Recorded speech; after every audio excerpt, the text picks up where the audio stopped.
suis mis à labourer des vignes. Pas parce que j'étais plus écolo qu'un autre, c'était pas le but du jeu, mais j'ai compris très vite que des vignes travaillées, labourées, qui n'ont pas de pesticides, sont plus vivantes et plus faciles à vinifier qu'une vigne qui a eu des pesticides. Mon grand-père a démarré tout de suite la bio en 1954. En plus de la bio, il était allergique au sulfite.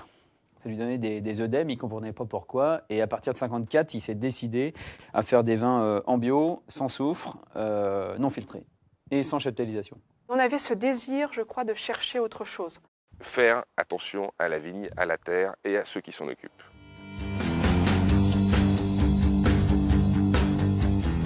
Je me suis rendu compte que vraiment rentrer un beau raisin, c'était la base du vin, de tous les vins même. Voilà. Plus ton raisin est beau, moins tu as à faire de manipulation dessus, à rajouter de produits. Texture de vin, il y a un soyeux, c'est ça que j'aime moi, ce soyeux-là. Et puis derrière ce soyeux, paf, tu as l'origine, dans les acides, tu as la finale un peu précise.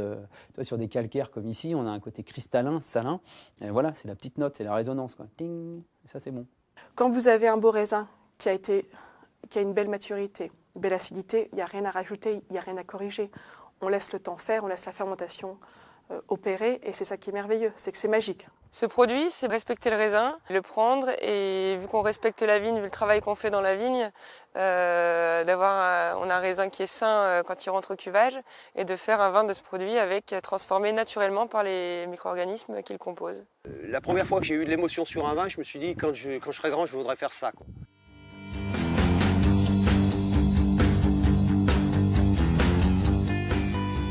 On revient à ce qu'on faisait avant. Et c'est pas un renouveau, c'est juste un moment, je pense que l'humain a toujours du mal à accepter les erreurs qu'il fait. Et là, il faut juste se dire que c'était une grosse erreur pendant 30 ans et que maintenant, on revient à ce que nos grands-pères faisaient, nos arrière-grands-pères faisaient. On a vu arriver des levures exogènes, des sélectionnées, qui donnaient vraiment des goûts un petit peu particuliers, hein, et qui emmenaient le vin dans un entonnoir de goût.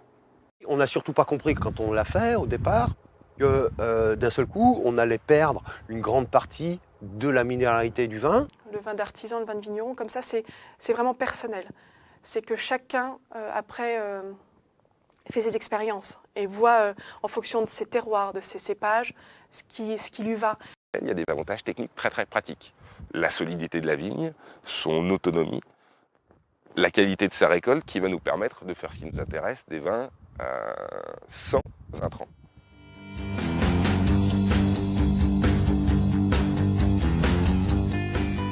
C'est des vins de passion. Après, on aime ou on n'aime pas, on aime la philosophie ou pas, mais au moins, c'est pas une histoire de mode. On va pas vous dire, tu fais du vin nature parce que ça se vend, parce que ça marche, c'est pas ça. Je pense que c'est pas qu'une mode, quoi. Je pense réellement et j'y crois que ça va durer.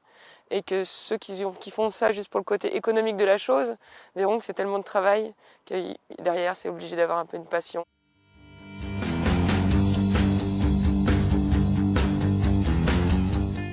Ces vignes vont présenter plein d'avantages.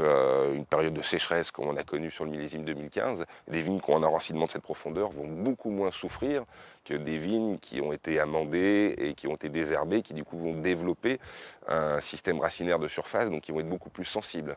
On a eu une sécheresse pendant 3 mois, pas une goutte d'eau. Les vignes étaient habituées à aller chercher la fraîcheur dans les sous-sols.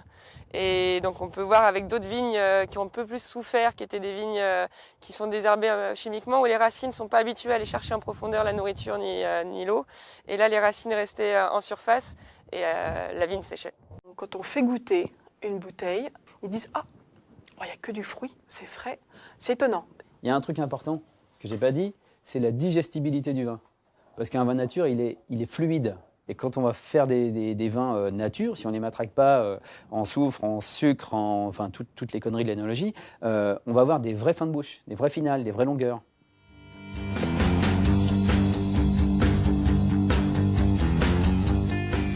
La grande distribution, c'est jamais. Les grossistes, non plus. Moi, ce que j'aime, c'est des gens qui font de la signature, qui ont une éthique derrière, qui ont une idée bien précise. Donc évidemment, très rapidement, mon réseau de distribution, il s'est retrouvé sur des bars à vin, des cavistes nature, des belles tables en restauration.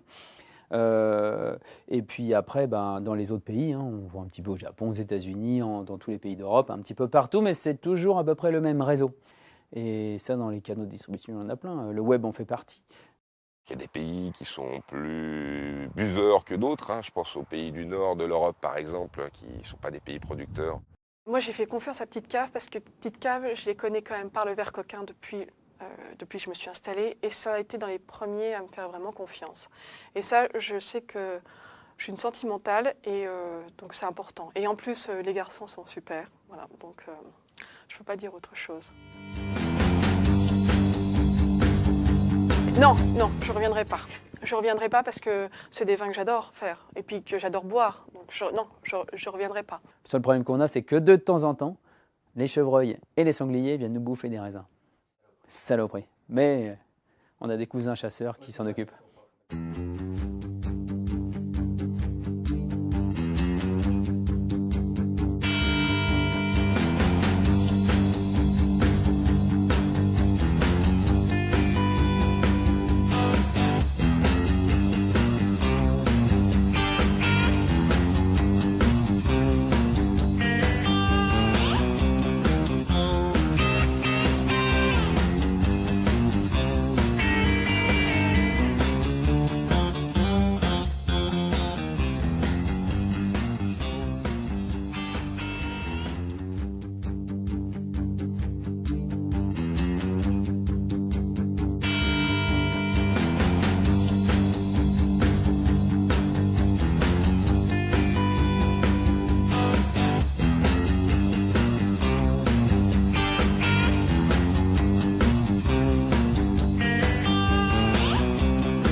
Je ne regrette pas. 15 ans après, je me dis, je suis vachement heureuse de ce qu'on a fait. Ça reste une quête. Voilà. Une quête qui fait que de temps en temps, on cherche le plus. On réussit rarement. De temps en temps, on se dit, tiens, on met le doigt sur quelque chose, on pourrait s'approcher de... Et ce qui est le plus motivant, ce qui est le plus agréable, c'est de voir les gens avec le sourire quand ils ont un verre à la main. Un moment de plaisir tout simple qui est boire un verre de vin, qui n'est pas dans l'idée de déguster ou de palabrer des heures pour décrire le vin, mais juste boire un canon simplement entre potes, que ce soit bon, que ce soit pas un poison et que ce soit populaire et abordable. Un vin sans joie, c'est un vin inutile, quoi. On va pas se leurrer. Si on boit du vin, c'est pour être convivial, c'est pour être joyeux. Évidemment, il y a tout un esprit de définition et tout ça, mais à la base, on peut s'en foutre de l'histoire, tout ça. On va boire du vin pour se faire plaisir. Et c'est d'abord la notion de plaisir qui va l'emporter sur le reste.